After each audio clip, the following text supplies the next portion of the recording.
يسألونك ماذا أحل لهم قل أحل لكم الطيبات. تم سے پوچھتے ہیں کہ کون کون سی چیزیں ان کے لیے حلال ہیں. ان سے کہہ دو کہ سب پاکیزہ چیزیں تم کو حلال ہیں. They ask thee, O Muhammad, what is made lawful for them? Say, all good things are made lawful for you. الحمدللہ رب العالمین والصلاة والسلام علی رسولہ محمد وعلی آلہ واصحابہ اجمعین، اما بعد. ہم مأکولات اور مشروبات کے بارے میں پڑھ رہے تھے، اور کھانے کی چیزوں کے بارے میں ہم نے یہی پڑھا تھا کہ یہ کون کون سی حرام ہیں. آج ہم پڑھتے ہیں مشروبات کے بارے میں. بہت سی چیزیں ہیں جو پی جاتی ہیں اور لیکوڈ حالت میں ملتی ہیں مائع صورت میں. تو اسلام نے بھی اس بارے میں بھی ہمیں الحمدللہ کہ رہنمائی کی ہے کہ ہم مسلمان کیا پئیں. ہمارے نبی صلی اللہ علیہ وسلم کی آمد سے پہلے اہل عرب کے ہاں نہیں بلکہ پوری دنیا میں پینے کی جو اشیاء ہوتی تھیں ان پہ کسی قسم کی پابندی نہیں تھی. جو حرام چیزیں ہیں وہ تھوڑی ہیں، بہت زیادہ نہیں ہیں، لیکن ان تھوڑی چیزوں کو حرام قرار دینے کی وجہ اور سبب یہ ہے کہ وہ ہمارے لیے مضر ہیں. اسلام مثال کے طور پر اسلام یہ چاہتا ہے کہ یہ جو جسم اللہ تعالیٰ نے مجھے عطا کیا ہے یا آپ کو عطا کیا ہے، اس میں سب سے بڑی اور ممتاز چیز وہ ہماری عقل ہے. عقل انسان کو یعنی دوسرے کو باور کراتی ہے کہ یہ بندہ بھلا ہے، سمجھتا ہے بات کو، اس سے بات کی جا سکتی ہے، یہ اپنے آپ کو سنبھال لیتا ہے اور اپنی گفتگو کو بھی بڑے مناسب طریقے سے کرتا ہے، کام کاج بھی کر لیتا ہے. لیکن یہ عقل اگر چھن جائے تو آپ سوچیے نا، ہم اس کو کیا کہتے ہیں؟ پاگل ہے. تو دین یہ نہیں چاہتا کہ ہماری عقل جو اللہ تعالیٰ نے صحیح سالم بنائی ہے، ٹھیک بنائی ہے، اس عقل میں کسی قسم کا کوئی فطور آئے، بے ہوشی آئے کہ وہ پاگلوں جیسی حرکتیں کرے یا پاگلوں جیسے کام کرے یا پاگلوں جیسی باتیں کرے. تو عقل کی حفاظت یہ بھی ہماری شریعت چاہتی ہے. تو عقل کی حفاظت کے لیے اللہ تعالیٰ نے ہر وہ مشروب، ہر وہ کھانے کی چیز جو جائز ہے، جو ہماری عقل کو متاثر نہیں کرتی، اس کو کہا یہ جائز ہے. لیکن جو چیز ہماری عقل کو یا بدن کو متاثر کرے اور ہماری عقل پر وقتی طور پر بالکل پردہ چھا جائے، پردہ پڑ جائے اور کچھ سمجھ نہ آئے انسان کو کہ میں کس قسم کی بات کر رہا ہوں، میرے سامنے کون بیٹھا ہے، تو یہ زیادتی ہے. ایک انسان کی زیادتی ہے جو اللہ نے نعمت دی ہے، اس عقل کو اس نے خراب کرنے کی کوشش کی ہے. تو اس وجہ سے ہر وہ نشہ آور چیز، چاہے وہ پینے کی ہو یا کھانے کی ہو، آپ صلی اللہ علیہ وسلم نے بھی نہیں، قرآن مجید نے اس کو حرام قرار دیا ہے. اس لیے قرآن مجید میں صاف صاف کہا گیا انما الخمر والمیسر والانصاب والازلام رجس من عمل الشیطان فاجتنبوہ. تو یہ فرمایا ہے کہ شراب کیا ہے؟ رجس ہے، من عمل الشیطان ہے، اور تیسری چیز کیا ہے؟ فاجتنبوہ، اس سے بچو. اجتناب کا لفظ جو ہے یہ فعل امر ہے. یہاں فاجتنبوہ، اجتنبوہ فعل امر ہے نا. واحد اس کا کیا ہوگا؟ کوئی جانتا ہے؟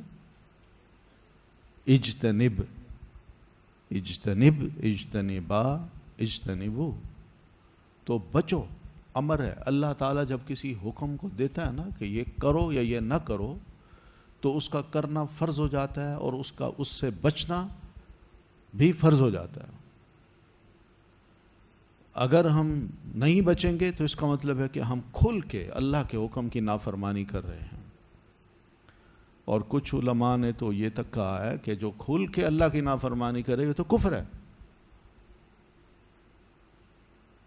اس کی ایک مثال ابھی ریسنٹلی اخباروں میں آیا تھا یہ کہ لندن میں کسی بہت بڑے آفس میں کوئی ایک جاب تھی، اور یہ جاب ایسی تھی کہ جس کو کوئی کرنے والا انتہائی ذہین انسان ہو. تو نوجوانوں کو بلایا گیا، 80 کے قریب نوجوان آئے، لڑکیاں بھی لڑکے بھی سب آئے. ان کے انٹرویوز لیے.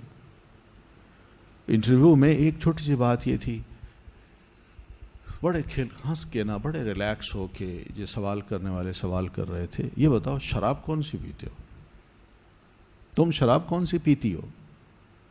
تو بڑے فخر سے، یہ میں اس قسم کی شراب، میں اس قسم کی پیتا ہوں. اچھا، اس کی کیا پرائس ہے، کہاں سے ملتی ہے، پھر کیا ہوتا ہے؟ بڑا وہ اپنے آپ بڑا یعنی خوش ہو کے یہ باتیں کرتے جائے. ایک کینڈیڈیٹ آیا، ینگ سا تھا، سمجھدار تھا. اس سے بھی یہ سوال کیا گیا. اس نے کہا میں تو شراب نہیں پیتا. انہوں نے کہا کیوں؟ حیران ہو کے سب نے پوچھا کیوں؟ انہوں نے کہا بس اس لیے کہ اس کا فائدہ کچھ نہیں ہے، یہ عقل کو خراب کرتی ہے، اور دوسرے کہ بے ہوش ہو جاتا ہوں میں، نشہ چڑھ جاتا ہے، اور اس صورت میں میں کوئی کام نہیں کر سکوں گا. خیر انہوں نے 80 میں سے صرف ایک لڑکے کو جاب دی اور اسی کو دی. اور اس کی وجہ اس سے جب پوچھی تو اس نے کہا میرا دین یہ کہتا ہے کہ یہ شراب حرام ہے. پہلی بات تو یہ جس کی وجہ سے میں نہیں پیتا. تو انہوں نے کہا بھائی تم ہی آ جاؤ، یہ سیٹ تمہارے لیے مناسب ہے، کیونکہ ہمیں جہاں بندہ وہ چاہیے جو الرٹ ہو کے بیٹھے. یہ تو سب نشے والے ہیں، انہوں نے تو یہاں بیٹھ کے کام ہی الٹے ہمارے کرنے. تو میں کہنا یہ چاہ رہا ہوں کہ شراب کو قرآن مجید نے اجتناب کے لفظ کہے ہیں، اس کے بارے میں رجس کا لفظ کہا ہے، پھر یہ بھی کہا ہے کہ یہ شیطانی کام ہے، انسانی کام نہیں ہے، دینی کام نہیں ہے، شیطانی کام ہے. تو بتائیے اس سے بڑھ کر حرمت کی اور کیا دلیل ہو سکتی ہے؟ قرآن مجید میں یاد رکھیے، قرآن مجید میں اللہ تعالیٰ نے حرمت کے لیے جو لفظ بولے ہیں، ایک تو یہ کہا حرما، ٹھیک ہے، پھر دوسری بات یہ کہی ہے کہ یہ اسی طرح کے لفظ فعل نہیں، کہ خبردار یہ نہ کرنا، باز رہو. پھر تیسرا یہ کہ جو اس کام کو کرے، کسی بھی کام پہ اللہ تعالیٰ نے لعنت بھیجی ہو کہ جو یہ کرے گا اس پر اللہ کی لعنت.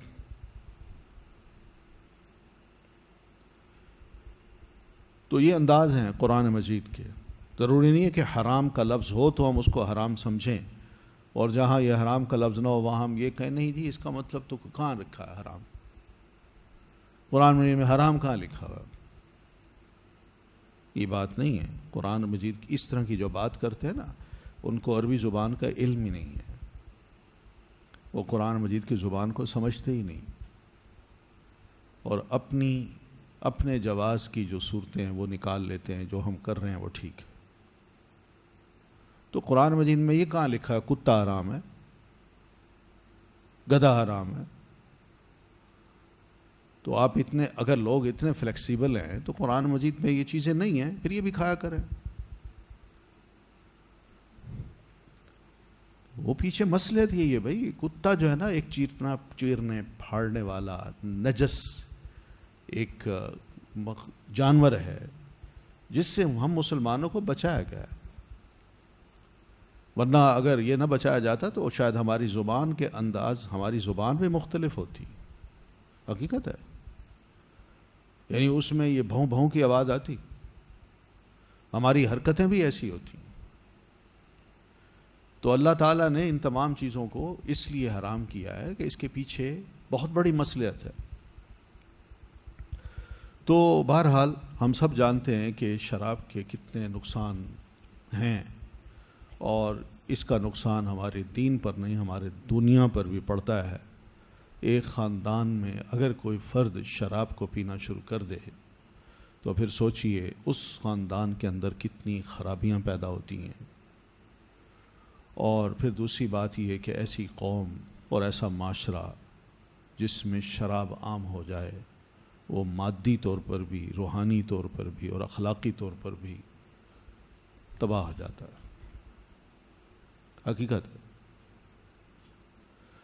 مادی طور پر یہ دیکھیے، جس کو بھی یہ لت لگ جائے وہ کچھ نہیں کہے گا، وہ کہے گا پہلے مجھے یہی پلائی جائے، بس گھر میں کھانا ہے نہیں، بچے بھوکے ہیں، بچوں کے پاس بچوں کے پہننے کے کپڑے نہیں، مگر وہ اپنی اس شراب کا بندوبست ضرور کروائے گا۔ پھر اسی طرح شراب ہم انسانوں کو بہت بڑی تکلیف بھی دیتی ہے۔ دنیا کے ہسپتالوں کا اگر جائزہ لیں تو وہاں یہی پتہ چلتا ہے کہ زیادہ تر لوگ جو بیمار کسی بھی بیماری کا شکار ہیں، وہ جب ہاسپٹلز میں آتے ہیں تو ان کو ایگزامن کیا جاتا ہے تو وہاں یہ پتہ چلتا ہے کہ یہ شراب کی وجہ ہے، جس کی وجہ سے ان پر پاگل پن سوار ہے، اور دوسرا یہ کہ جس مرض کا یہ بندہ شکار ہے اس کا علاج ہمارے پاس نہیں ہے۔ پھر اسی طرح قتل ہوتا ہے اور کسی کے پیچھے پڑ جاتے ہیں کہ بس اس کو میں نے زندہ نہیں چھوڑنا۔ یہ سب شراب کے اثرات ہیں۔ دشمنی بھولتا نہیں ہے انسان۔ پھر اعصابی بیماریاں بھی، پیٹ وغیرہ میں تکلیف، یہ الگ چیز ہے۔ پھر اسی طرح جب یہ لت پڑتی ہے تو انسان سب کچھ بیچ دیتا ہے، وہ کہتا ہے یہ چیز میں نہیں چھوڑ سکتا، مفلس ہو جائے، قلاش ہو جائے، اس کے پاس کچھ نہ ہو، وہ یہ بیچ کے، سب چیزیں بیچ کے، بس اپنی تسلی کے لیے وہ یہ سب کچھ کرنا پسند کرے گا۔ تو یہ نقصانات دنیا میں نظر آ رہے ہیں، خاندانوں میں نظر آ رہے ہیں، افراد میں نظر آ رہے ہیں۔ تو اسلام نے آ کے اس جاہلیت کو یا جاہلی عمل کو ختم کیا ہے۔ اس لیے ہم یہ دیکھتے ہیں کہ بتدریج یہ چیز ختم ہوئی ہے، یہ نہیں کہ فوراً اس کو ختم کیا، اس لیے کہ ایک عادت جو لگی تھی نا، تو دین بری عادتوں کو چھڑوانے کے لیے جو تدریج کا عمل ہے اس کے ذریعے سے وہ بری عادتیں چھڑواتا ہے۔ پہلے بندے کو کہیے کہ بھائی یہ دیکھو تم یہ چھوڑ دو، یوں کرو، اس راستے پہ آ جاؤ، وہ دیکھتا ہے چلو فلیکسیبل ہوں میں، تھوڑا سی یہی اجازت بھی ہے، لیکن دل میں خیال ڈال دیا گیا کہ یہ مناسب نہیں ہے۔ پھر اس کے بعد جب دیکھا کہ اس ٹریک پہ آ گیا تو پھر اس کا کہ اب تم اس راستے پہ آ جاؤ، تھوڑی سی خدا خوفی دلائی، تھوڑی سی باتیں کیں، تھوڑا سا سمجھایا، تھوڑی سی اچھی صحبت میں بیٹھا تو وہ دوسرے ٹریک پہ آ جاتا ہے۔ اور جب اس ٹریک پہ آتا ہے تو پھر یہی کچھ ہوتا ہے کہ دین یہ کہتا ہے کہ بس اب ختم، اب یہ حرام۔ پہلے ہلکی سی شرمندگی دلائی کہ تتخذون سکرن، ہم نے تمہارے لیے انگور اور کھجور بنایا اور تم اس کو نشہ کی شے بنا لیتے ہو، بس آر دلائی ہے۔ یعنی بندہ جیسے سنتا ہے نا تو پھر سنتے سنتے کوئی آر دلا رہا ہو تو غور کرتا ہے تو یوں نظریں نیچی کر لیتا۔ تو پہلی کوشش یہ تھی۔ پھر اس کے بعد کہا کہ وَإِثْمُهُمَا أَكْبَرُ مِن نَفْعِهِمَا، پھر اس کے بعد کہا لَا تَقْرَبُوا الصَّلَاةَ وَأَنْتُمْ سُكَارَىٰ، اب وقت کے پابند ہو گئے، بھائی نماز کی حالت میں تو کم از کم نشہ نہ ہو، اب اتنے بجے پینی ہے اور اتنی پینی ہے تاکہ نماز کے وقت ہم ہوشیار ہو جائیں اور نماز پڑھنے چلے جائیں۔ اور پھر اس کے بعد کہا چھوڑو، دفع کرو اس کو، انما الخمر والمیسر والانصاب والازلام، یہ سب۔ تو بہرحال یہ آیت جو ہی اتری تو الحمدللہ مسلمان جو تھے اتنے ریسیپٹیو ہو چکے تھے، خدا کا خوف ان کے دلوں میں اتنا بیٹھا ہوا تھا کہ حدیث میں آتا ہے کہ جن نوجوانوں کے یا افراد کے ہاتھ میں شراب کے جام تھے، اس نے تھوڑا سا پیا، باقی اس نے پینا ہے، یا پینے کے لیے اٹھایا اور ہاتھ میں ہے، جو ہی یہ آیت کان پہ پڑی تو جو پی رہا تھا اس نے بھی چھوڑ دیا، اور جس کے ہاتھ میں تھا اس نے انڈیل دیا۔ یہ کیا خوبیاں ہیں! یہ سب پہلے تیار کیا ان کو۔ تو بہرحال اسلام یہ کوئی خدا نخواستہ ایسا نہیں ہے کہ ایک وقتی مزے کی جو چیزیں ہیں ان کو حرام قرار دیتا ہے۔ یہ وقتی مزہ نہیں ہے، اس کے بڑے دور رس نقصانات ہیں، اثرات ہیں۔ تو بہرحال اصول یہ ہے۔ اب انما الخمر کہہ کے اللہ تعالیٰ نے، خمر عربی زبان میں کہتے ہیں ما خامر العقل، خمر اس کو کہتے ہیں جو عقل پر پردہ ڈال دے۔ آپ جانتی ہیں خمار کس کو کہتے ہیں؟ دوپٹے کو کہتے ہیں، چادر کو کہتے ہیں، جو خاتون اپنے سر پہ رکھتی ہے تاکہ وہ اپنے سر کو ڈھانپ لے۔ اسی سے خمر ہے کہ جو شے عقل کو ڈھانپ لے وہ خمر ہے۔ ٹھیک ہے؟ تو اس بارے میں بس یہ اصول یاد رکھیے۔ آپ فرماتے ہیں کل مسکر خمر وکل خمر حرام، ہر نشہ آور چیز۔ یہ نشہ کیا ہوتا ہے؟ یعنی انسان خود ہے اور اس کی عقل ہے، ان کے درمیان کوئی چیز ایسی حائل ہو جائے کہ عقل کو توڑ دے، یعنی وہ بندہ کچھ فیصلہ نہ کر پائے، اس کے اور اس کی عقل کے درمیان کچھ بڑا خطرناک قسم کا معاملہ ہو جاتا ہے کہ اس کی عقل کام نہیں کرتی، اس کو سمجھ نہیں آتی۔ اسی سے سکرات الموت ہے کہ انسان کو جب موت آ رہی ہوتی ہے تو اس موقع پر اس کے اور اس کی عقل کے درمیان ایسے اٹیکس ہو رہے ہوتے ہیں کہ بندے کو سمجھ نہیں آتی کیا ہے۔ تو بہرحال اب یہ سمجھا کہ آپ نے فرمایا کل مسکر خمر وکل خمر حرام، ہر نشہ آور چیز، جو بھی نشہ آور اب چیز ہے وہ حرام ہے۔ اس کو اللہ کے رسول صلی اللہ علیہ وسلم نے خمر قرار دیا ہے۔ ہوگا پینے کی یہ چیز ہے یا کوئی اور چیزیں، بھنگ ہے، بھنگ کو لوگ کہتے ہیں کہ نہیں یہ کہاں نشہ کرتی ہے، تو بھائی نشہ کرتی ہے، یہ حلال نہیں ہے، یہ حلال نہیں ہے۔ یہاں تو بڑے ہمارے جو اخبارات ہیں بڑے فخر سے لکھتے ہیں یہ فلاں وڈیرا جو ہے یا فلاں خان جو ہے وہ یہاں آیا اسلام آباد میں اور اس نے اپنے گھر میں بھنگ کی محفل سجائی اور بہت سے نامی گرامی لوگوں کو اپنے ہاں بلایا اور سب نے بھنگ پی۔ تو یہ کیا چیزیں ہیں؟ تو بہرحال خمر اس کو کہتے ہیں، ہر وہ شے۔ اب اسی خمر کو دیکھیے کہ اس میں شراب نہیں آتی، شراب کی ساری قسمیں جو بھی نشہ پیدا کریں گی، چاہے وہ شراب انگور کی بنی ہوئی ہو، کھجور کی بنی ہوئی ہو، جو کی بنی ہوئی ہو، گندم کی بنی ہوئی ہو، لیکن اس کا اثر نشے کا ہے تو وہ حرام ہے۔ ہمارے ہاں بعض فقہی کتب میں صرف یہ کہا گیا ہے کہ انگور کی شراب حرام ہے۔ نہیں بھائی، جو خمر ہے وہ اس کے بارے میں آپ فرماتے ہیں کل مسکر خمر، یہ صحیح مسلم کی حدیث ہے، وکل خمر حرام۔ تو ایک تو پینے کی جتنی چیزیں ہیں جن میں نشہ ہوگا وہ حرام، کھانے کی چیزیں اس میں کیا کیا ہے، چرس ہے، افیم ہے، اور چرس کی بے شمار قسمیں ہیں، یہ سب نشہ ہے، نشہ۔ آپ دیکھیں اس چرس کی صرف جو کسی ملک میں لے جانا اور آنے کا جو بزنس ہے وہ کتنا خطرناک ہے کہ بعض ملکوں نے تو یہ کہہ رکھا ہے کہ ہمارے ملک میں اگر کوئی یہ شے آ گئی کسی بھی صورت میں اور لانے والا پکڑا گیا تو اس پہ کیس نہیں چلے گا، اس کی سوائے اس کی اور سزا نہیں کہ ہم اس کی گردن اڑا دیں گے. موت ہے اس کی سزا اور کچھ نہیں ہے.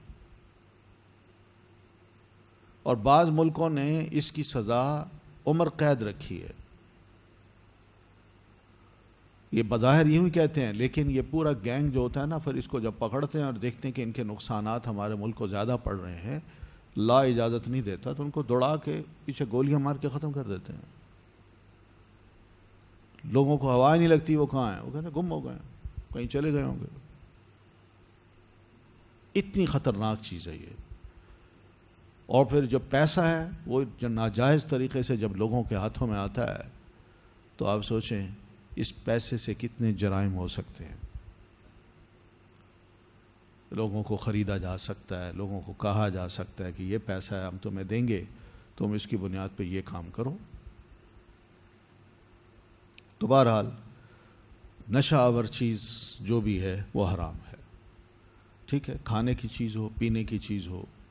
اس لیے یہ جو سوالات ہوتے ہیں نا بعض اوقات، جی دوائی میں نشہ ہو یا جو سینٹس ہیں مختلف قسم کے، ان میں اگر کوئی اس طرح کی چیز ہو تو اس میں بس یہی اصول یاد رکھیے، ما اسکر کثیرہ فقلیلہ حرام. یہ نبی علیہ الصلوۃ والتسلیم کا ایک اور ارشاد ہے. یہ اصول ہے، آپ نے بتایا. ما وہی عام ہے، جو چیز بھی اسکرا نشے میں ڈال دے، کثیرہ اس کی زیادہ مقدار، یعنی کسی شے کی زیادہ مقدار پینے سے انسان نشے میں آ جائے تو فقلیلہ حرام، تو اس کی چھوٹی سی مقدار بھی حرام ہے. یہ آپ نے فرمایا. ٹھیک ہے. اسی طرح آپ یہ بھی فرماتے ہیں ما اسکر الفرق منہ فملء الکف منہ حرام. جو چیز فرق ایک پیمانہ ہے، تو جو چیز فرق کی مقدار میں نشہ آور ہو، یعنی آپ یوں سمجھ لیں کہ زیادہ 1 پاؤ 1.5 پاؤ ہوگا، تو فرق کی مقدار میں وہ شے انسان کو نشے میں ڈالتی ہو، آپ فرماتے ہیں فَمِلْءُ الْكَفِّ مِنْهُ حَرَامٌ، تو اس کی چلو بھر مقدار بھی حلال نہیں ہے، وہ بھی حرام ہے. تو مراد یہ ہے کہ اس میں مت جائیے کہ جی تھوڑی پیتا ہوں نشہ نہیں ہوتا. تو جو نشے والی چیز ہے، وہ جو نشہ کرے مکمل، وہ زیادہ پینا وہ حرام ہے، تھوڑی تھوڑی پینا حرام نہیں ہے. آپ بھی فرما رہے ہیں فقلیلہ حرام، اس کی تھوڑی سی مقدار بھی حرام ہے. تو بہرحال یہ نشے کے بارے میں ہے. اب اس کی تجارت کے بارے میں بھی صاف صاف ہمارے دین نے کہا ہے کہ جب شراب حرام ہے تو اس کی تجارت بھی حرام ہے، چاہے یہ تجارت غیر مسلموں کے ساتھ بھی کی جائے. ہم کہیں نہیں جی ہم تو غیر مسلموں کو دے رہے ہیں، چرس ہے، افیم ہے، یہ ہمارے ہاں اگر کوئی اگائے اور یہ کہے جی میں تو یہ اس لیے اگا رہا ہوں تاکہ میں غیر مسلموں کو نشائی بناؤں اور ان کا پیسہ میرے ہاں آئے اور اس پیسے سے میں اسلحہ خریدوں اور پھر غیر مسلم کے خلاف لڑوں، یہ شیطانی باتیں ہیں. بنیاد ہے جب اس کی خراب ہے، جیسے ہم نے پہلے پڑھا تھا کہ نیک نیت ہی سے کوئی حرام شے حلال نہیں ہو جاتی ہے نا. تو اس اصول کو بھی ہم نہیں کہہ سکتے کہ یہ طریقہ درست ہے. تو باقی یہ ہے کہ ہم وہ حدیث اچھی طرح یاد رکھیں جو سنن ترمذی میں پیارے نبی صلی اللہ علیہ وسلم نے فرمایا تھا کہ لعن النبی صلی اللہ علیہ وسلم فی الخمر 10، کہ شراب کے بارے میں 10 بندوں پر اللہ کے رسول اللہ نے لعنت بھیجی ہے. عاصرہا ومعتصرہا وشاربہا وحاملہا والمحمولۃ الیہ وساقیہا وبائعہا وآکل ثمنہا والمشتری لہا والمشتراہ لہ. یہ 10 بندے ہیں کہ شراب نہ چھوڑنے والا، یہ فیکٹری ہو یا کوئی چھوٹا سا کاروبار ہو، وہاں شراب نچوڑی جاتی ہے، اور نچڑوانے والا وہ کہتا ہے مجھے بنا دو، اتنا آرڈر میں دیتا ہوں تمہیں۔ پھر پینے والا اور اٹھانے والا، یہ نچڑوانے والا جو ہے یہ کون ہے؟ یہ پلوانے والا بھی ہے۔ یعنی کسی کو آرڈر دیتا ہے، وہ شراب بنا کے اس کو دیتا ہے، تو اس نے خود نہیں پینی، دوستوں کو بھی پلانی ہے، دوسروں کو بھی پلانی ہے۔ اور پینے والا، پھر اٹھانے والا، یعنی وہ بن گئی تو اب اٹھا کے ٹیبل پہ لا کے نہ بہرا وہ رکھ دیتا ہے۔ دیکھ لیں کاموں کی نزاکت، دیکھ لیں کہ حلال کام کون کون سے ہیں اور حرام کام کون کون سے ہیں۔ پھر جس کے لیے اٹھا کر لے جائی جائے، یعنی جس نے آرڈر دیا ہے اس کے لیے کوئی، وہ لوگ کہتے ہیں نا او جی میں تو بس اپنی گاڑی پہ ایک شے لاتا ہوں اور پھر فیکٹری سے اٹھاتا ہوں یا ایک دکان سے اٹھاتا ہوں، دوسری دکان پہ جا کے چھوڑاتا ہوں، اس کے مجھے اچھی بھلی مزدوری مل جاتی ہے۔ اب یہ اچھی بھلی مزدوری جو ہے نا، اس میں کیا ہے، اس کی بھی انوالومنٹ ایسی ہے کہ جس کے لیے اٹھا کر لے جائی جا رہی ہو۔ پلانے والا یہ بہرا ہوتا ہے، یا گھر میں کام کرنے والا جو خادم ہے وہ ہوتا ہے۔ پھر فروخت کرنے والا، بزنس آ گیا اس میں۔ اس کی قیمت کھا جانے والا، بیچ کے کہتے میں نے تو تھوڑی بیچی ہے، لیکن اس نے وہیں سے خریدی، ادھر پہنچوا دی، اور پھر اس کے بعد پیسے اس کے بینک اکاؤنٹ میں آ جائے۔ پھر خریدنے والا، اور وہ جس کے لیے خریدی جائے۔ ان سب پر آپ صلی اللہ علیہ وسلم نے لعنت فرمائی ہے۔ لعنت کا کیا مطلب ہے؟ اللہ کی رحمت سے بندے دور، اور واقعی دور ہو جاتے ہیں۔ یہ اور بات ہے کہ آپ جیسے جو سادہ لوگ ہیں ان کے سامنے وہ کہیں جی اللہ کی بڑی رحمت ہے، لوگ کہتے ہیں، لیکن زحمت جب بنتی ہے نا پھر پتہ چلتا ہے کہ واقعی اللہ کی رحمت نہیں تھی۔ اب جو بیماری یا اس کے اثرات میری ذات پہ، میرے خاندان پہ، میرے بچوں پہ، بچیوں پہ جو پڑے ہیں، اس وقت اس کو سمجھ آتی ہے کہ یہ رحمت تھی یا زحمت تھی۔ تو سورہ مائدہ کی جو آیت ہے، اس آیت میں اللہ تعالیٰ نے شراب کی حرمت جب نازل فرمائی تو نبی صلی اللہ علیہ وسلم نے فرمایا تھا کہ ان اللہ حرم الخمر فمن ادرکته هذه الآیۃ وعنده منها شیء فلا یشرب ولا یبیع۔ آیت اتری ہے، اب جو بندہ بھی اس آیت کو سنے یا جس کو بھی پتہ چل جائے کہ اللہ تعالیٰ نے اس آیت میں یہ حکم دیا ہے، تو اس کو میں نصیحت کرتا ہوں کہ وہ بالکل اس کو نہ پیے اور نہ ہی اس کا کاروبار کرے۔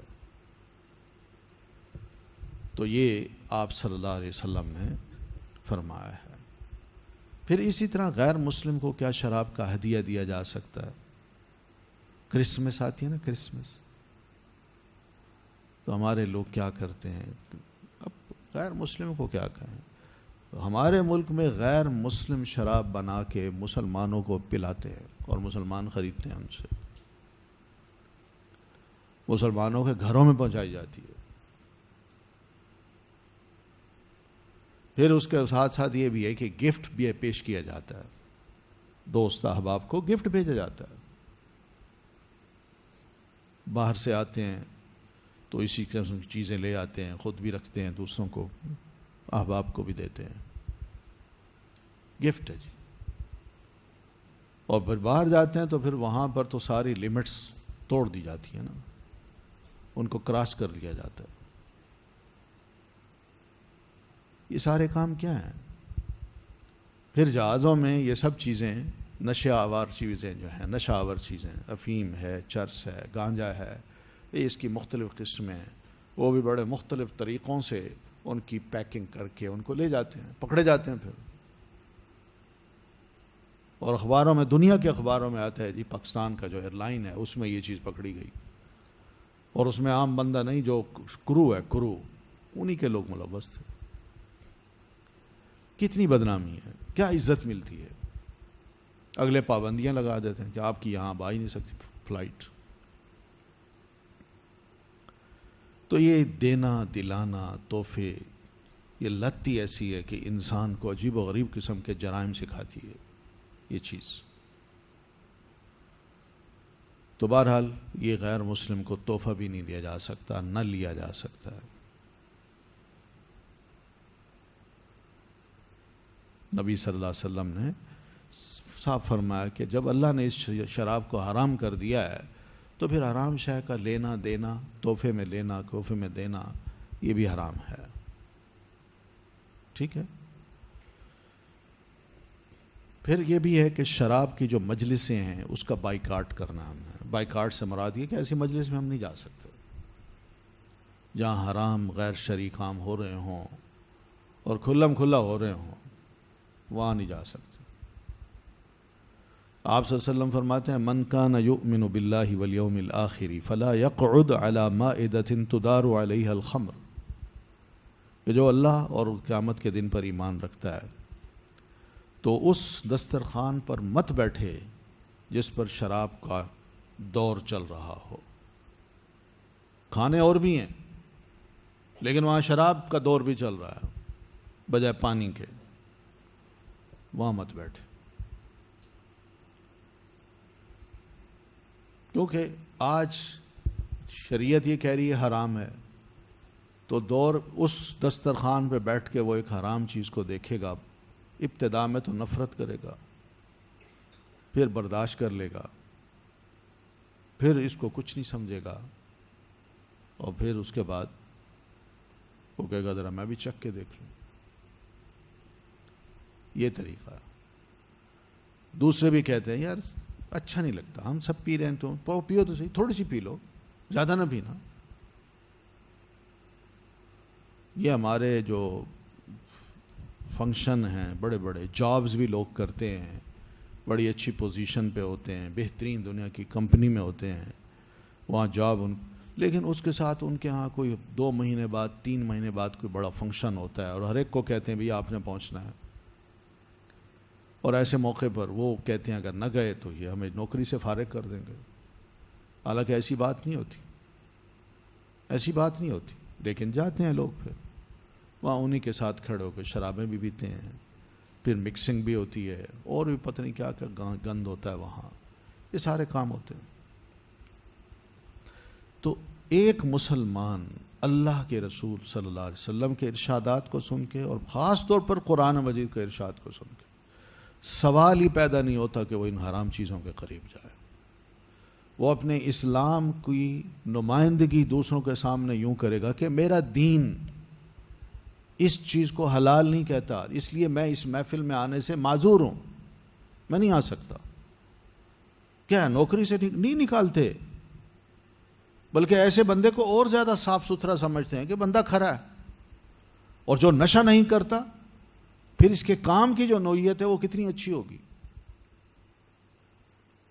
کوئی خدا نہ خواستہ اسلام کی بتائے ہوئے جو طریقے ہیں ان کو اپنانے سے یہ نہیں ہوتا کہ ہمیں کوئی دنیاوی طور پر نقصان ہو، بڑے بڑے فائدے بھی ہوتے ہیں.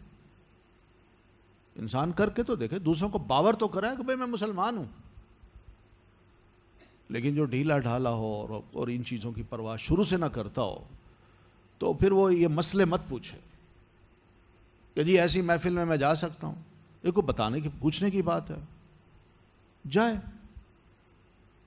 اگر اور محفلوں میں یا اپنے گھر میں تمہارے سب کچھ چل رہا ہے، دوست احباب میں بیٹھ کے تم شراب پیتے ہو، تو یہ مسئلے پوچھنے کی کیا ضرورت ہے کہ جناب ہماری کمپنی یہ فنکشن کرتی ہے، مجھے بلایا جاتا ہے، میں مسلمان ہوں، میں جاؤں کہ نہ جاؤں.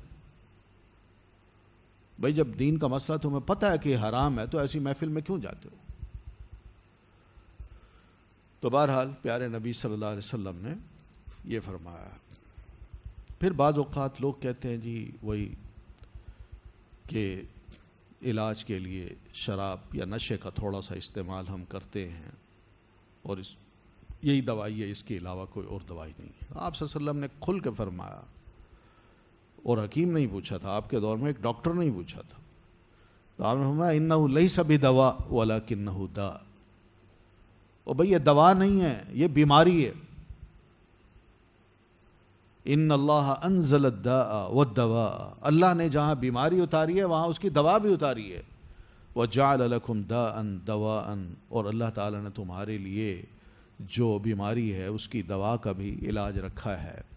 فتداووا ولا تتداووا بالحرام، لہذا علاج کرو مگر حرام سے نہ کرو۔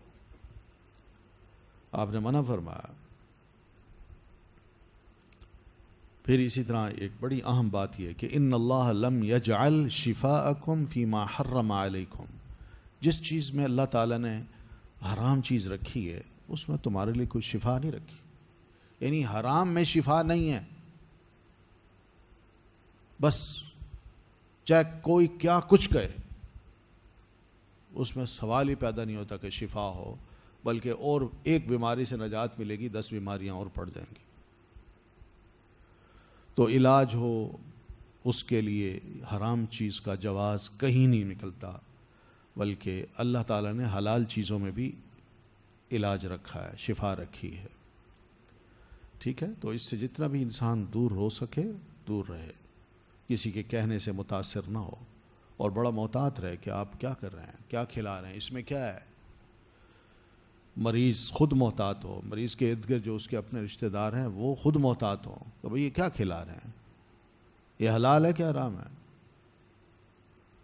تو یہ بڑی اہم چیزیں ہیں، یہ نہیں کہ ڈاکٹر پہ چھوڑ دیا جائے، ڈاکٹروں کو بھی کم از کم اس کا علم ہونا چاہیے کہ میں کسی کو حرام نہ کھلاؤں، حرام دوائی نہ دوں۔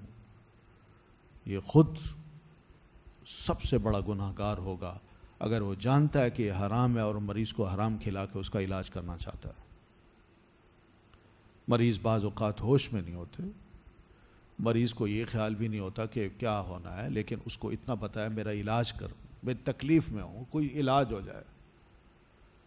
تو اس کو اگر کوئی سجیسٹ کرتا ہے ڈاکٹر کہ تم یہ پیو، اور حرام پلاتا ہے اس کو، تو یہ گناہ گار ہے، بہت بڑا گناہ، یہ کبیرہ گناہ ہے۔ ٹھیک ہے، چلیے پھر اس طرح باقی نشہ آور چیزیں جو ہے نا اس کے بارے میں بھی ہم نے پڑھ لیا ہے۔ تو یہ اس کا نقصان صرف اور صرف یہی ہے کہ انسان جب اس نشہ آور چیز کا عادی بنتا ہے جس میں چرس ہے، کوکین ہے، افیون ہے، اور اس کے علاوہ چرس کی بے شمار اور قسمیں ہیں، گانجا ہے، تو یہ سب چیزیں ایسی ہیں جب لت پڑ جاتی ہے انسان کو تو اس کے جسم میں رچ بس جاتی ہے۔ جب وہ ختم ہوتا ہے نشہ تو پھر اس کا جسم کا انگ انگ، اس کے اعصاب درد کرتے ہیں، اس کو سکون نہیں ملتا، بے چین رہتا ہے، ٹوٹا ٹوٹا سا جسم۔ تو اس وقت وہ کہتا ہے لاؤ مجھے کھلاؤ، پیسے دو، تو پیسے کے لیے وہ لڑتا ہے، مارتا ہے، چوریاں کرتا ہے، حتیٰ کہ بیوی کا زیور تک بیچتا ہے، مکان بھی بیچنا پڑ جائے تو وہ بیچے گا، لیکن وہ ان لت سے، اس لت سے وہ نجات نہیں پاتا پھر۔ تو اس کا علاج سوائے اس کے اور کچھ نہیں کہ حکومت خود اپنی طرف سے پھر ایسے لوگوں کو اٹھا کے لے جاتی ہے اور ایسے علاج گاہوں میں یا ہاسپٹل میں داخل کرتی ہے جہاں نشہ آور چیزوں کا علاج کیا جاتا ہے، اور لوگوں کو وہاں رکھا جاتا ہے صبح و شام، تاکہ یہ گھر والوں کو تکلیف نہ دیں، اور پھر اس کے بعد ان کا جسم نارمل حالت میں آئے اور ان کو ہم کوئی اور خوراکیں کھلائیں اور دوائیاں کھلائیں تاکہ یہ لوگ ٹھیک ہوں اور اس کے بعد یہاں سے رخصت ہوں۔ لیکن یہ بڑا مشکل علاج ہے، آسان علاج نہیں ہے۔ وہ پھر بھی وہاں 40 دن 2 مہینے رہنے کے بعد گھر آتا ہے نا، پھر وہی کام شروع کر دیتا ہے، اکثر یہی ہوتا ہے۔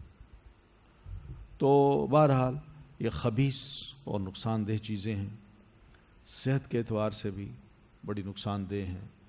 تو اس لیے خبیث چیزیں جتنی بھی ہیں اللہ تعالیٰ نے ان کو حرام قرار دیا ہے، نبی علیہ السلام نے بھی وَيُحَرِّمُ عَلَيْهِمُ الْخَبَائِثَ، اور سب علماء اور فقہاء کا بھی اس پر اتفاق ہے کہ یہ سب حرام چیزیں ہیں۔ تو بہرحال کئی قسمیں آئیں گی نشے کی۔ اب وہی بات ہے نا جو حدیث پڑھی تھی ہم نے، آپ نے فرمایا تھا لوگ شراب کا نام بدل کے اس کو پئیں گے، ہوگی شراب وہ۔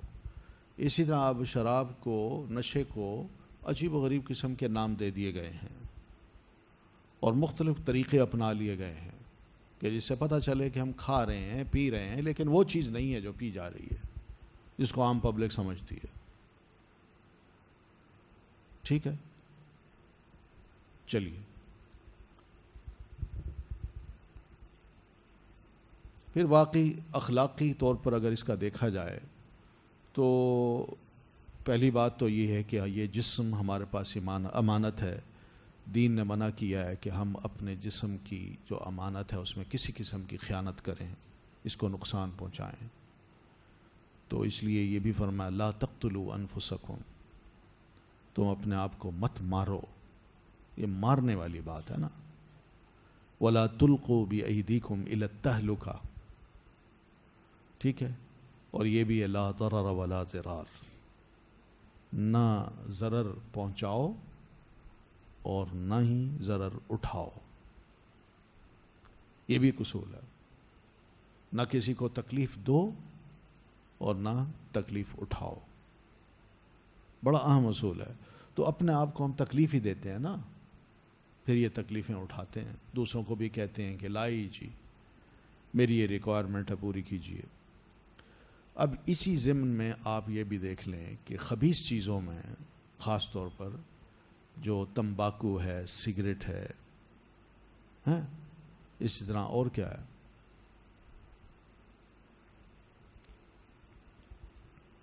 پان کے اندر بھی لوگ ڈالتے ہیں تمباکو، اسی پان میں گٹکا بھی ڈال دیتے ہیں، یہ سب نشہ آور چیزیں ہیں، مضر چیزیں ہیں، خبیث چیزیں ہیں، بدبو آتی ہے منہ سے۔ آپ صلی اللہ علیہ وسلم اگر ایک حلال چیز جو لہسن ہے، پیاز ہے، آپ فرماتے ہیں وہ کھا کے جب تم مسجد میں آتے ہو تو اس سے خاص ایک سمیل آتی ہے، اور اس سمیل سے مسجد میں جو آئے ہوئے فرشتے ہوتے ہیں ان کو تکلیف ہوتی ہے، لہذا ایسی چیز مت کھا کے آؤ کہ جس سے خاص طور پر لہسن اور پیاز جو کچا کھایا جاتا ہے، تو یہ کھایا جاتا تھا اس لیے کہ سخت گرمی پڑتی تھی تو اس کا علاج ہوتا تھا کہ بھئی چلو یہ کھا لیں۔ آپ نے اس دور میں بھی اور ان حالات میں بھی اس چیز کو فرمایا مت کھاؤ کہ جس سے فرشتوں کو تکلیف ہوتی ہے۔ تو صحابہ رک گئے، انہوں نے تکلیف برداشت کر لی گرمی کی، مگر یہ کھانا نہیں کیا۔ تو سگریٹ پی کے انسان مسجد میں آ جائے، نسوار ہے،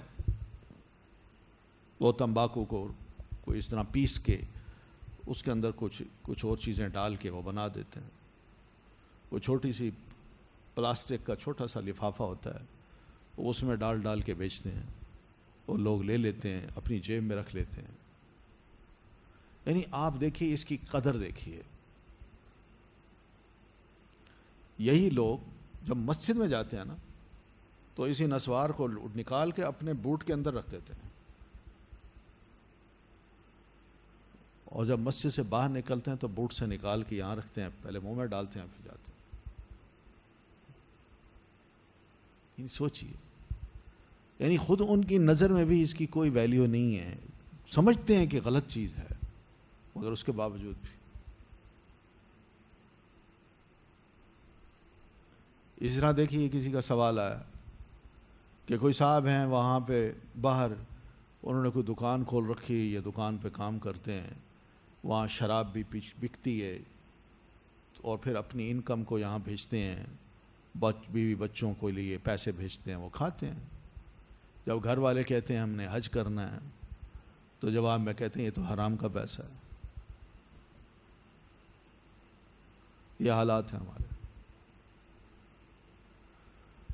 تو بہرحال اصول جو ہے نا اس کو سامنے رکھیں کہ جسمانی اعتبار سے بھی ہم اپنے جسم کو بڑا نقصان پہنچاتے ہیں، اور دوسری بات کہ اس سے پیسہ بھی ہمارا ضائع ہوتا ہے۔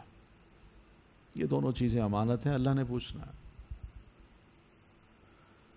اب آتی ہے بات کو سوال و جواب کی جو آپ کے ذہن میں ہوں کہ پینے کی اور کیا کیا صورتیں ہو سکتی ہیں، کیا کیا چیزیں ہو سکتی ہیں، کیا کیا کاروبار ہو سکتے ہیں، انکم کے کیا کیا ذرائع ہیں لوگوں کے۔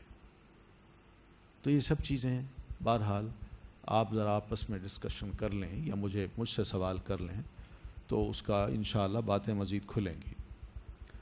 اصول وہ میں نے بتا دیا ہے. بس ما اسکر کثیرہ فقلیل حرام.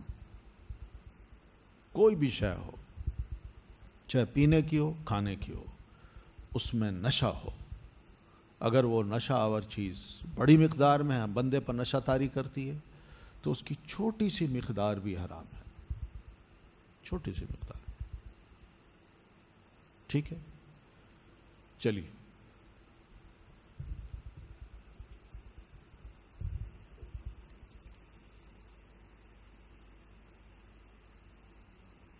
ہے کوئی سوال؟ اچھا، آپ کے کل کے جو سوالات تھے اس میں بتاؤں آپ کو. پہلا سوال یہی ہے کہ اگر پری میڈیکل پرائیویٹ کریں اور اس میں 11-12 لاکھ تک جو فیس مانگی جاتی ہے وہ بھی رشوت میں آئے گی؟ وہ حرام نہیں، یہ فیس ہے بھائی. وہ رشوت کہاں ہے؟ وہ تو فیس ہے. آپ چاہتے ہیں کہ یونیورسٹی میں نہ جائیں، میڈیکل یونیورسٹی میں یا کالج میں نہ جائیں اور آپ الگ پڑھیں، تو وہ ایک ظاہر ہے ایک پروفیسر ہے، وہ آپ کو کہتا ہے کہ بھئی میں آپ کو ٹائم دوں گا تو میں اتنے پیسے لوں گا، تو ٹھیک ہے. تو اس میں کوئی رشوت کی بات نہیں. بے شک بس یونیورسٹی میں اس کی فیس کتنی کم کیوں نہ ہو، لیکن پرائیویٹ جو ادارے ہیں وہ اگر یہ کام کر رہا. ہم ٹیوشن پڑھتے ہیں، آپ بتائیں ٹیوشن گھر پڑھانے کے لیے جو آتا ہے ٹیچر یا خود پڑھنے جاتے ہیں، جو فیس وہ لیتا ہے وہ کالج لیتا ہے، یونیورسٹی لیتی ہے. وہ بھی ایسا مسئلہ نہیں ہے. کیا بینک کے ہر ڈپارٹمنٹ میں نوکری جائز ناجائز ہوگی؟ بس وہی بات سامنے رکھیں.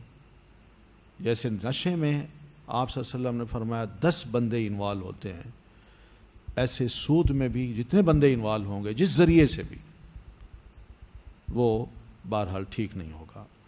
باقی کچھ اسلامی بینک ہیں ان کے بارے میں کہا جاتا ہے کہ وہ سود پر کام نہیں کرتے. نہیں، وہاں ہو رہا ہے، ایسا مسئلہ نہیں ہے.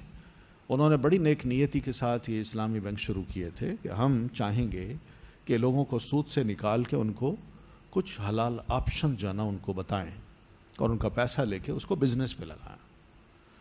اتنا کچھ ہوا ہے نہیں، یہ نیک لوگوں نے بڑا پیسہ دیا ہے. اب ہوا یوں ہے کہ آگے جا کے یہ کام سٹاپ ہو گیا. وہ سٹاپ یوں ہوا ہے کہ پہلی بات یہ کہ میں جو بینک بناؤں گا نا، تو ملک کا جو اسٹیٹ بینک ہے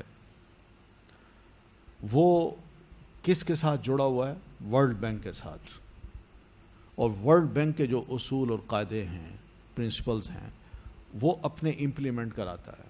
تب جا کے ایک کرنسی کی ایک ویلیو بنتی ہے اور پھر اس کا پیسہ محفوظ رہتا ہے، اس کو ویلیو دی جاتی ہے. تو ورلڈ بینک کا جو سسٹم ہے بنیادی طور پر ہے ہی سارا سود کا. تو اس میں جو بھی بینک بنتا ہے وہ سب سے پہلے اسٹیٹ بینک میں اپنے آپ کو رجسٹر کراتا ہے اور پھر اس کے بعد اس لائن میں آ جاتا ہے جہاں دوسرے بینک ہوتے ہیں. یہاں ضرورت تھی کہ علماء اور فقہا مل بیٹھتے اور اس پر مزید کچھ اجتہاد کرتے، کچھ راستے نکالتے. یہاں بھی کام رک گیا. پھر دوسرا کام یہ تھا کہ پبلک کا پیسہ لینا ہے تو بینکوں کی طرح ہم نے رکھ کے اس سے فائدہ، ذاتی فائدہ نہیں اٹھانا. بینک نے اپنا فائدہ نہیں اٹھانا، وہ تو دوسرے اٹھا رہے ہیں. پبلک کا پیسہ ایک امانت ہے. تو اس پبلک کے پیسے کو کوئی بزنس پہ لگایا جاتا اور وہاں سے جو پروفٹ ہوتا وہاں غریبوں کو دے دیا جاتا تاکہ غربت دور ہوتی. لوگ فقیر ہیں، ان کے پاس پیسہ نہیں، ان کو کسی کو ریڈی لگا کے دے دی جاتی کہ یہ لو. لیکن یہ کام بھی نہیں ہوا. یہ تو بڑے فخر سے اخباروں میں آتا ہے الحمدللہ 1 سال کے اندر ہمارے اس ملک میں اتنی برانچز کھل گئی. ہم اللہ کا شکر ادا کرتے ہیں، لیکن یہ کہیں ذکر نہیں ہوتا کہ ان برانچز سے یا اس بینک نے اتنے ملین یا ٹریلین پیسہ جو ہے وہ اپنے ہاں جمع کر لیا ہے اور جمع کرنے کے بعد یہ کسی غریب کی مدد کر رہا ہے. یہ نہیں ہو رہا. امیر آدمی مطمئن بیٹھا ہے اور غریب کا جو پیسہ ہے، غریب کو جو کوئی حق ہی نہیں مل رہا. ہونا یہ چاہیے تھا کہ یہ سارا پیسہ لے کے اس کی زکوٰۃ نکالتے جو پروفٹ ہوتا وہ الگ ہوتا، اور پھر یہ مختلف اپنے اپنے شہروں میں 100-200 بندوں کی ذمہ داری ایک بینک برانچ لے لیتی کہ یہ لیجئے جی، ہم آپ کو دیتے ہیں، آپ کام کریں۔ کوئی بندے ایسے تیار کر لیے جاتے جو معاشرے میں جاتے، دیکھتے مختلف گھرانوں کی حالت، دیکھتے کہ یہاں بیوہ عورت ہے، یہاں بوڑھا بزرگ رہتا ہے، یہاں یتیم بچے رہتے ہیں، ان کو کھانے پینے وال پرسانے والے ان کا کوئی نہیں ہے، تو یہ پیسے ہم ان میں تقسیم کر دیں۔ کچھ بھی نہیں، کچھ بھی نہیں۔ ہم زکوٰۃ کے مال پر اعتراض کرتے ہیں کہ گورنمنٹ زکوٰۃ لیتی ہے اور وہ آگے غریبوں کو، مستحقین کو نہیں دیتی۔ تو اب سوچیں، ہمارے اسلامی بینک جو ہیں وہ حلال آمدنی کے نعرے سے یا لفظوں سے لوگوں کو پیسے جمع کر کے نہ ان کو بھی انفارم کرتے ہیں کہ ہم نے کتنا پیسہ کمایا آپ کے پیسوں سے، اور نہ ہی دوسروں کو یہ پتہ چلتا ہے کہ کیا واقعی غریبوں کی مدد کی بھی جا رہی یا نہیں۔ تو بہرحال اگر یہ بینک اسلامی جو ہیں، اگر یہ اس اجتہاد کو، اس کوشش کو کنٹینیو کریں کہ ہاں بھائی ہم آگے بڑھیں گے، ہم اور راستے نکالیں گے، علماء کا پینل ہو پورا جو مل بیٹھیں، تو پھر تو نوکری ٹھیک ہے۔ اور اگر یہ وہیں رک گئے ہیں، آگے کچھ نہیں کر پا رہے، اور وہی بینکنگ سسٹم جو عام بینکنگ، سیکولر بینکنگ کا ہے، اگر وہ بھی وہیں ہے، تو پھر ایسی صورت میں ایسے بینکوں میں کام کرنا ٹھیک نہیں ہے، اور نہ ایسے بینک سے انکم درست ہوگی، چاہے اس پر لیبل کتنا ہی کیوں نہ لگا ہو کہ اسلامی بینک ہے۔ آپ اس وقت بھی چلی جائیں، میں کہیں کسی بینک میں، عام کمرشل بینک ہے اور اسی طرح کے دوسرے بینکس ہیں، اگر ان میں اکاؤنٹ کھولتا ہوں تو وہ بھی اتنا چارج لے لیتے ہیں جتنا یہ لے لیتے ہیں اسلامی بینک والے۔ کہتے ہیں یہ تو طے شدہ فیس ہے، یہ تو ہر بینک لیتا ہے۔ پھر بھائی آپ میں اور ان میں کیا فرق ہے؟ آپ کتنے غریبوں کی مدد کر رہے ہیں؟ وہ بھی اپنی اماؤنٹ بڑھاتے جا رہے ہیں، وہ ریٹنگ کی بات ہے نا، بس وہی مقابلے ہو رہے ہیں اور کچھ نہیں۔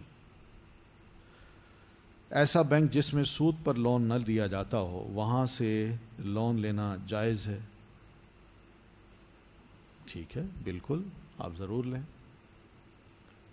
اور ایسا سودا بھی کیا جا سکتا ہے جس پر کوئی سود نہ ہو، ضرور لیں، لون پر لیں، کوئی سود نہ ہو اس پہ، اور کوئی اسی طرح کوئی قرضہ دیتا ہے اس پہ کوئی سود نہیں لیتا، تو ٹھیک ہے آپ لیجیے،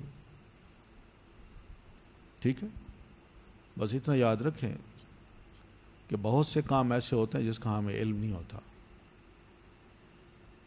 بس یہ یاد رکھیں۔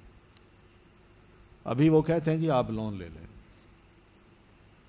پھر اس کے بعد کچھ عرصے کے بعد وہ کہتے ہیں جی حکومت نے کہا ہے کہ آپ 3% آپ ان سے انٹرسٹ لیں، 5% لیں، 10% لیں،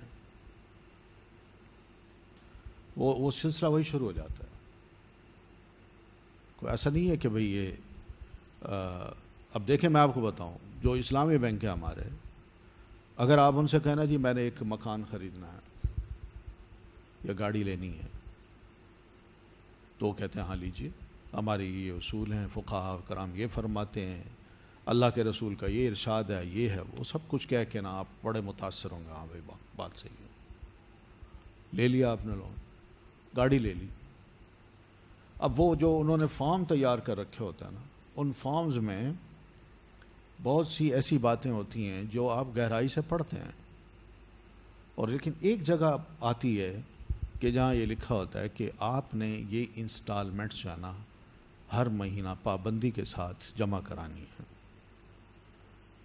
اور اگر یہ انسٹالمنٹس جمع نہ ہوئیں تو آپ پر پینلٹی لگے گی۔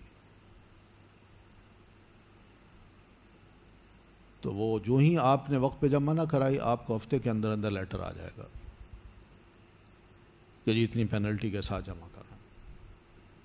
اب سوال یہ ہے کہ پینلٹی کیا ہے؟ یہ سود ہے۔ قرآن مجید کی آیت آپ پڑھتی ہیں، سورہ بقرہ کے آخری رکوع سے پہلے کی آیت ہے کہ جس میں اللہ تعالیٰ فرماتے ہیں وَإِن كَانَ ذُو عُسْرَةٍ فَنَظِرَةٌ إِلَى مَيْسَرَةٍ، اگر مقروض تنگ دست ہو تو اس کو مہلت دو. یہ نہیں کہا کہ اس پہ پنلٹی لگا دو. اس کی کوئی وجہ ہوگی بھائی، وہ قسطیں تمہیں دے رہا ہے، ایک آدھ قسط نہ دینے کی کوئی وجہ ہو سکتی ہے، اسے پوچھا جا سکتا ہے بھائی کیوں، لیکن اس سے وہ نہیں پوچھا جاتا. تو یہ قرآن مجید کی جو آیت ہے اور اس کے اندر جو اللہ تعالیٰ نے ہم مسلمانوں کو حکم دیا ہے، اس کی کھلم کھلا وائلیشن ہے یہ پینلٹی. تو اس طرح کی بہت سی چیزیں ہیں جو عام بندوں کو پتہ نہیں چلتی. ایک جاننے والے ملک سے باہر رہتے ہیں، وہ جس شاپ میں کام کرتے ہیں، خیر میں بتا چکا ہوں کہ وہ کھلانے کے لیے تو وہ کہتے ہیں حرام کھا لو، لیکن جب حج کی بات ہے یا عمرے کی بات ہے کہتے ہیں حرام کا پیسہ میں نہیں دے سکتا. حرام پیسوں سے حج ہوتا ہے؟ تو بھئی حرام پیسے سے کھانا کھایا جا سکتا؟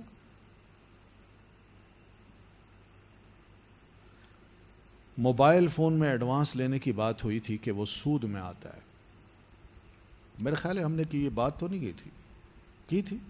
کیا کہا تھا میں نے کہا تھا کہ حکومت جو ہے نا وہ اپنی طرف سے جو ٹیکس ان مختلف آئی ہوئی جو کمپنیاں ہیں ان پر لگاتی ہے، اور جب میں 100 روپے کا وہ لیتا ہوں، کارڈ لیتا ہوں، تو وہ 70 روپے کا جو اس میں ڈالتے ہیں فون میں اور 30 روپے نکال لیتے ہیں، تو اس میں بڑی تکلیف ہوتی ہے. تو یہ 30 کا نکالنا جو ہے، یہ میں نے کہا تھا کہ حکومت کی طرف سے کچھ ٹیکس ہوتے ہیں، تو ان ٹیکسز کو وہ اسی وقت ہی پے کر دیتے ہیں. تو باقی جو ہے ہو سکتا ہے وہ خود بھی پروفٹ رکھتے ہوں، ہو سکتا ہے، ہم نہیں جانتے، لیکن حکومت زیادہ سے زیادہ ٹیکسز ایسی کمپنیوں پہ لگاتی ہے، کیونکہ یہ بڑا مفت کی یہ کیا ہے، سونے کی چڑیا ہے، اور کیا ہے، کیا گھستا ہے. ان کا کاروبار یہاں چمک اٹھا. ٹیلی فون کی دیکھیں، جو سیل فون ہے اس کی کتنی قسمیں ہیں، گھر گھر میں ایک ایک فرد، بچہ، جوان، بوڑھا، حتیٰ کہ ریڑھی والا، وہ دو تین فون اپنے پاس رکھتا. کتنے لوگ ہیں ہمارے ملک کے؟ 23-24 کروڑ افراد ہیں. 2 کروڑ کے پاس فون نہیں ہوگا، 3 کروڑ کے پاس نہیں ہوگا، 20 کروڑ لوگوں کے پاس فون ہے. اب ان کو اگر یہ فائدہ ہوتا ہے تو آپ سوچیں نا، وہ کیوں نہ یہاں آئیں، کیوں نہ حکومتوں کی طرف سے ہم پر پریشر ڈالیں کہ بھئی آپ ہماری کمپنیوں کو آنے دیں. ٹیکنالوجی ہمیں نہیں ملتی، لیکن یہ کام جو سلی قسم کے کام ہیں وہ ہم کرنے کو ہم کہتے ہیں ٹھیک ہے. یہ جو پانی کی بوتل ہے نا، دیکھیے نا، جس کو منرل واٹر ہم کہتے ہیں، یہ پانی کی بوتل مارکیٹ میں اس کے بڑے سائز کی جو ہے یہ 60 روپے کی ملتی ہے. ہمارے ایک دوست، میں جب کراچی میں تھا، تو یہ میں اس وقت کی بات کر رہا ہوں 2001 سے لے کر 4 کے درمیان کی، تو کراچی میں وہ اس پانی کے ڈسٹریبیوٹر تھے. وہ کہہ رہے تھے کہ 60 روپے کی جو بوتل ہے یہ فیکٹری سے نکلتی ہے، جو ہی نکلتی ہے میں اس کو اپنی گاڑیوں پہ لوڈ کراتا ہوں، اور پورے شہر میں جہاں کہیں بھی یہ ضرورت ہے، ہوٹلوں میں، 5 اسٹار ہوٹلوں میں، دوسرے ہوٹلوں میں، عام دکانوں پہ، مختلف سٹورز پر یہ میں پہنچواتا ہوں، اور مجھے ایک باٹل کا 1 روپے ملتا ہے، اور 1 ملین سے زائد باٹلز جو ہے نا میں وہ تقسیم کرتا ہوں. تو 1 ملین کا مطلب یہ کہ 1 ملین روپیہ ان کو روزانہ ملتا ہے. تو اس میں اگر ان کے 7 لاکھ روپے بھی خرچ ہو جائیں، گاڑیوں کا خرچہ ہے، ملازمتیں ہیں، ان کی تنخواہیں ہیں، یہ سب کچھ 7 لاکھ ڈیلی خرچ ہو جائے، 3 لاکھ تو ڈیلی بنتا ہے نا. یہ اس بندے کا کام ہے جو صرف فیکٹری سے شے نکلتی ہے اور آگے تقسیم کر دیتا ہے. لیکن کمپنی جو فیکٹری میں بناتی ہے اس کو 59 روپے ملتے ہیں 1 بوتل کے.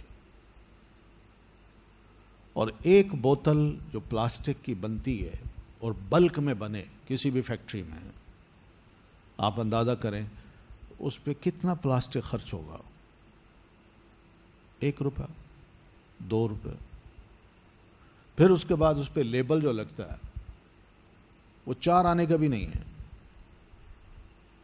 تو 2.25 روپے کی بوتل، اور اس پہ کام کرنے والے جو لوگ ہیں 1 روپیہ ان کا لگا دیں. وہ کیونکہ جو باہر لے کے تقسیم کر رہا ہے 1 روپے تو اس کو دیا جا رہا ہے نا، تو جو اندر کام کر رہا ہوگا اس کو 1 روپے نہیں دیتا ہوگا بلکہ 4 آنے دیتے ہوں گے. لیکن میں کہتا ہوں چلیں 1 روپے بھی لگا دیں. تو 2 سے لے کر یعنی 2.25، 3.25، 1 روپے یہ، اور پھر بجلی کے خرچے یہ سارے. پانی مفت کا ہے، پانی تو زمین سے نکال رہا ہے وہ. 3.25 روپے کی یا 3 روپے کی، یہ زیادہ سے زیادہ میں بتا رہا ہوں، اس بوٹل کی قیمت ہے. اور 1 روپے وہ لے گیا 4 روپے. 4 روپے کے بعد ان 60 روپوں میں چلیں ٹیکس اب لگائیں، ٹیکس آپ 30 روپے بھی لگا دیں، 34 روپے ہو گئے. 34 کے بعد 24 روپیہ، 26 روپیہ ایک بوتل کا ڈیلی ایک کمپنی کو بچے. تو آپ سوچیں صرف کراچی شہر میں یہ 1 ملین نہیں ہے، کم از کم 3-4 ملین ہوگا، بلکہ زیادہ ہوگا اس کی ڈسٹریبیوشن. اور پھر پورے پاکستان میں جب یہ بکتا ہوگا تو آپ اس سے سوچیں، ایک بوتل سے اگر صرف 25 روپے بھی اس کمپنی کو بچتے ہیں تو آپ اس سے اندازہ لگائیں کہ اگر 10 ملین بوتلیں اس کی بکتی ہوں ڈیلی، تو 25 روپے کو 10 ملین سے آپ ملٹی پلائی کریں، 250 ملین روپیہ ڈیلی اس کا پروفٹ ہے. اس کو کہتے ہیں سونے کی چڑیا، کہ آپ کچھ بھی نہ دیں، ٹیکنالوجی نہ دیں، دوسرے ملکوں کو اس طرح بنا کے رکھیں کہ ہم آپ کو بڑی خوبصورت چیز پیش کر رہے ہیں. اور وہ بوتل جب میرے سامنے آتی ہے تو میں بھی ذرا خوش ہوتا ہوں کہ بہترین پانی میں پی رہا ہوں، لیکن جیب سے میرا جو پیسہ جا رہا ہے وہ کتنا جا رہا ہے ہم سوچ ہی نہیں سکتے. اور یہی حال ٹیلی فون کی کمپنیوں کا. مسئلہ پتہ ہے کیا ہے؟ مسئلہ یہ کہ ہمارا ایک دوسرے پر ٹرسٹ نہیں ہے. ہم آپس میں مسلمان ہوں، پاکستانی ہوں، ایک دوسرے کو اچھا نہیں سمجھتے، حسد کرتے ہیں. یہ ایک بندہ اگر یہ کمپنی خود بنا لے اور حکومت اس کو دے دے کہ بھی ٹھیک ہے، وہ اگر غیروں سے لیتے ہیں نا 40 روپے، تو یہ خوشی سے کہے گا مجھ سے 60 لے لیں، 70 لے لیں، لیکن کم از کم گھر میں بیٹھ کے میں اپنی کمائی تو کر سکتا ہوں. لیکن ہم نہیں دیتے، بڑی سے بڑی رشوت لیتے ہیں، بڑے سے بڑے نقصان پہنچانا جانتے ہیں. میں افسر بن جاتا ہوں تو بیٹھ کے دوسرے کو اس کی جڑ کاٹنا چاہتا ہوں، لیکن دوسرے آتے ہیں وہ چیک بھی دے دیتے ہیں، حتیٰ کہ مکان خرید کے ان کے نام کا کر دیتے ہیں، بہترین ولا، بہترین گاڑی ان کے گھر میں پہنچ جاتی ہے، اور پھر اس کے بعد وہ فائل کو یوں کرتے ہیں اور ان کا کام ہو جاتا. قومی نقصان جو ہے، باہمی عدم اعتماد، حسد، اس چیز نے ہمیں بہت حد تک کمزور کر دیا، اور مالی اعتبار سے ہم بڑا نقصان اٹھا رہے ہیں. تو بہرحال یہ ضمناً بات تھی. تو وہ بات ایڈوانس لینے کی جو بات ہے وہ یہی ہے. اگر یہ ہے، اس کے علاوہ اگر کچھ اور ہے تو وہ ظاہر ہے سود ہے. پھر ٹھیک ہے.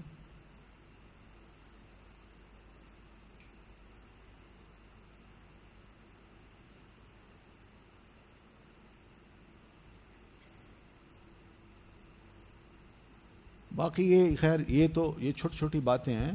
ہم بینک میں لین دین میں بہت سے ایسے کام کرتے ہیں جو کہ حقیقت ہے کہ قابل غور ہیں ہم سب کے لیے کہ یہ حلال ذریعے ہیں، حلال طریقے ہیں کہ نہیں ہیں.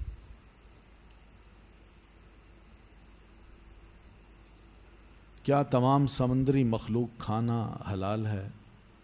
بس اصول میں نے بتایا تھا کہ جو جانور پانی کے بغیر زندہ نہیں رہتا، پھڑک پھڑک کے مر جاتا ہے، وہ حلال ہے. پانی کے اندر کا جانور، ٹھیک ہے نا، پانی سے باہر آتا ہے مر جاتا ہے پھڑک پھڑک کے، تو وہ حلال ہے ہمارے لیے۔ ہمارے گھر کرسچن عورت کام کرنے آتی ہے، وہ اپنی ہر کرسمس پر ہمارے لیے کیک لاتی ہے، کیا وہ کھانا جائز ہے؟ جبکہ ہماری نیت کرسمس کو خاص کر کے کھانے کی نہ ہو۔ آپ کی نیت صحیح ہو، نیک نیتی ایک غلط چیز کو حلال کر دیتی ہے؟ نہیں۔ کرسمس جو ہے نا، کرسمس یہ کیا ہوتا ہے؟ اس کی کیا تعریف ہے؟ کیا کہتے ہیں یہ کرسمس کیا ہے؟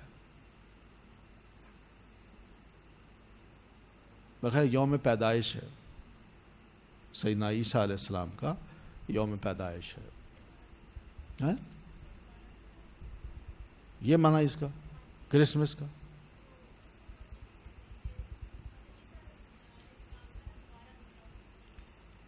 نہیں نہیں،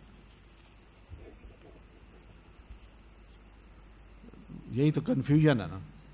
کچھ کہتے ہیں اس کا مطلب ہے حضرت عیسیٰ علیہ السلام کا یوم پیدائش ہے، کچھ کہتے ہیں حضرت عیسیٰ علیہ الصلوۃ والتسلیم کا کراس پہ چڑھنا ہے، کچھ یہ کہتے ہیں، اور آپ یہ تیسری تعریف سنیے، دوبارہ زندہ ہونا۔ تو یعنی ہاؤ اس پہ پہلے آپ ریسرچ کریں، جو بھی ہے، اگر یہ عقیدہ ہے کہ حضرت عیسیٰ علیہ السلام سولی پہ چڑھ گئے اور ہمارے گناہوں کی پاداش میں وہ یہ سزا بھگت گئے، ہم تو اب بخشے ہوئے ہیں، تو یہ عقیدہ تو قرآن مجید کے بالکل خلاف ہے، توحید کے خلاف ہے، لا الہ الا اللہ کے خلاف ہے۔ تو ایسی صورت میں تو یہ بالکل ہی حرام ہے کہ چہ جائے کہ اس کے بارے میں یہ کہا جائے کہ بھئی حلال ہے کہ حرام ہے۔ اور اگر یہ عقیدہ ہے کہ حضرت عیسیٰ علیہ السلام کی پیدائش کی خوشی میں ہم یہ بانٹ رہے ہیں، تو اس بارے میں بھی یاد رکھیں کہ 25 دسمبر حضرت عیسیٰ علیہ السلام کی پیدائش کا کوئی فائنل دن نہیں ہے۔ یہ ان کی اپنی ہسٹری پڑھیں، انہوں نے مختلف سکالر جو ان کے ہیں، انہوں نے بڑا زبردست ان میں اختلاف ہے کہ 25 دسمبر کو نہیں پیدا ہوئے تھے، کوئی فروری بتاتا ہے، کوئی مارچ بتاتا ہے، کوئی اسی طرح سال کے کچھ اور مہینے بتاتا ہے، اس پر اتفاق نہیں ہے۔ تو بات وہیں آ جاتی ہے جیسے ہمارے ہاں کہا جاتا ہے کہ اللہ کے رسول صلی اللہ علیہ وسلم 12 ربیع الاول کو پیدا ہوئے، 12 ربیع الاول کو کچھ مورخین نے لکھ دیا ہے، لیکن صحیح جو ہے، صحیح وہ 9 ربیع الاول ہے۔ اس لیے 9 ربیع الاول شروع سے چلتا آ رہا تھا، اور ہمیں اپنا بچپن یاد ہے کہ اس دن کو 12 ربیع الاول کی بجائے 12 وفات کہا جاتا تھا۔ 12 وفات یعنی 12ویں تاریخ ہے، آج کے دن نبی علیہ السلام کی وفات ہوئی تھی۔ اب وفات کا لفظ بھی نبی علیہ السلام کے لیے ہم کہتے ہوئے ذرا شرماتے ہیں، توہین سمجھتے ہیں کہ اللہ کے رسول کے بارے میں یہ کہیں کہ آپ فوت ہو گئے۔ اب یہ کیا کہیں، پھر کیا کہیں؟ وصال فرما گئے۔ او بھائی وصال تو ہر کوئی ٹھیک ہے، اس دنیا سے نکلا اگلی دنیا میں چلا گیا، وہ تو ہر ایک کا وصال ہوتا ہے۔ اور اگر وصال کا مطلب یہ کہ اللہ سے جا ملے، تو اللہ تعالیٰ تو کسی بھی میت کو جس کی روح فرشتے قبض کرتے ہیں، وہ بس آسمان کی طرف لے جا رہے ہوتے ہیں، تو راستے میں اس کی جو خوشبو پھیلتی ہے، آنے جانے والے فرشتے اس کو کہتے ہیں مبارک روح ہے، طیب روح ہے، تو وہیں سے اس کو حکم ہوتا ہے کہ جاؤ اس کو علیین میں لے جاؤ۔ بس اتنا کچھ ہوتا ہے۔ وہ رب کے سامنے تھوڑی لی جاتی ہے کہ اللہ یہ میں تیرے سامنے اب آ گیا ہوں۔ تو پھر وصال کا ایک مطلب یہ کہ وہ اللہ تعالیٰ میں چلی جاتی ہے، یہ بھی مطلب غلط ہے۔ تو یہ میت کا لفظ قرآن مجید نے بولا ہے انک میتن، اللہ کے رسول آپ مرنے والے ہیں، ٹھیک ہے نا۔ وما جعلنا لبشر من قبلک الخلد افإن مت فهم الخالدون۔ اسی طرح وما محمد الا رسول قد خلت من قبلہ الرسل افإن مات او قتل انقلبتم علی اعقابکم۔ پتہ ہے نا آپ کو جنگ احد میں جو کچھ ہوا تھا، تو اللہ تعالیٰ نے کتنا ڈانٹا ہے، لیکن اس میں یہ بات کہی ہے کہ آپ نے فوت ہونا ہے۔ موت کا لفظ آپ کے لیے بولا گیا، اور یقین مانے کہ یہ بہترین عقیدہ ہے، اس لیے کہ الحی کا مطلب ہی تب پتہ چلتا ہے کہ اللہ تعالیٰ الحی ہے اور باقی الحی نہیں ہے. اللہ تعالیٰ قیوم ہے، باقی القیوم نہیں ہے. ایک شخص روز شراب پیتا ہے، بقول اس کے اگر وہ ایک دن نہ پیے تو وہ چل پھر نہ سکے، کیونکہ کتنے سالوں سے وہ ہیروئن اور دوسری نشوں کا عادی رہ چکا ہے. شراب پی کر وہ باقی نشوں سے بچا ہوا ہے. اس کے ساتھ تعلق رکھنا، ان کے گھر آنا جانا یا اس کی کوئی مدد کرنا کیسا ہے جب کہ وہ قریبی رشتہ دار ہو؟ نہیں، اس کا علاج ہونا چاہیے. ایسی صورت میں کیا کرنا ہے؟ وہ خود پھر نشے کی حالت میں ہو سکتا ہے آپ کے ساتھ بھی کچھ خدا نہ خواستہ بدتمیزی کر دے، اور پھر اس کے اس نشے کو ہم ٹھنڈے مسئلے گوارا کر لیں کہ تم جو حرکت کرتے ہو ہمارے لیے کوئی بات نہیں، ہم اس سے نفرت نہیں کرتے، ہماری جو دینی غیرت ہے، اہمیت ہے، وہ بس سوئی ہوئی ہے، ٹھیک ہے. کوئی غصے کا منکر کو ہم نے پسند کرنا شروع کر دیا، جبکہ حدیث میں آتا ہے من رأى منکم منکرا فلیغیرہ بیدی ومن لم یستطع فبلسانی ومن لم یستطع فبقلبی وذلک اضعف الایمان. اور دل سے تو کم از کم نفرت کریں، وہ بھی چلی جاتی ہے، تو وہ ٹھیک نہیں ہے. ہم کوئی بھی چیز کھانے لگیں، خاص کر پیکنگ والی چیز، تو کیسے پتہ چلے گا اس میں سور کے گوشت کی ملاوٹ ہے؟ ایسا کیا لکھا ہوتا ہے کہ ہمیں پہچان ہو جائے اور ہم بچ جائیں؟ ہاں لکھا ہوتا ہے، اس پہ انگریڈینٹس لکھے ہوتے ہیں جو باہر سے پیکنگ والی آتی ہے، ٹھیک ہے نا. وہ پڑھیں اور اس پڑھ کے اس سے پتہ چلتا ہے کہ ہاں بھائی یہ ٹھیک چیز نہیں ہے. اس لیے وہاں اکثر و بیشتر یہی ہوتا ہے کہ لوگ جب انگریڈینٹس پڑھتے ہیں ان کو سمجھ نہیں آتی تو فوراً نیچے فون نمبر لکھا ہوتا ہے، ان کو فون کرتے ہیں کہ بھئی یہ چیز کیا ہے، یہ آپ نے جو نمبر لکھا ہے K19 یہ کیا چیز ہے؟ تو بتا دیتے ہیں کہ اس میں یہ چیز ہے، یہ چیز. کہتے ٹھیک ہے، اس سے پتہ چل جاتا ہے کہ اس میں فیٹ ہے، گوشت کی سور کی چربی ہے یا اس کا گوشت ہے، اس کو مختلف طریقوں سے بنایا گیا ہے، تو پتہ چل جاتا ہے. اس چیز سے بچے بندہ.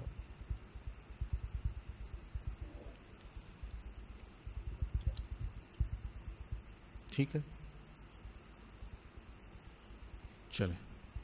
سبحانک اللہم وبحمدک اشہد ان لا الہ الا انت استغفرک واتوب الیک. السلام علیکم ورحمۃ اللہ وبرکاتہ. يسألونك ماذا أحل لهم قل أحل لكم الطيبات. تم سے پوچھتے ہیں کہ کون کون سی چیزیں ان کے لیے حلال ہیں، ان سے کہہ دو کہ سب پاکیزہ چیزیں تم کو حلال ہیں. They ask thee, O Muhammad, what is made lawful for them? Say, all good things are made lawful for you. يسألونك ماذا أحل لهم قل أحل لكم الطيبات. تم سے پوچھتے ہیں کہ کون کون سی چیزیں ان کے لیے حلال ہیں، ان سے کہہ دو کہ سب پاکیزہ چیزیں تم کو حلال ہیں.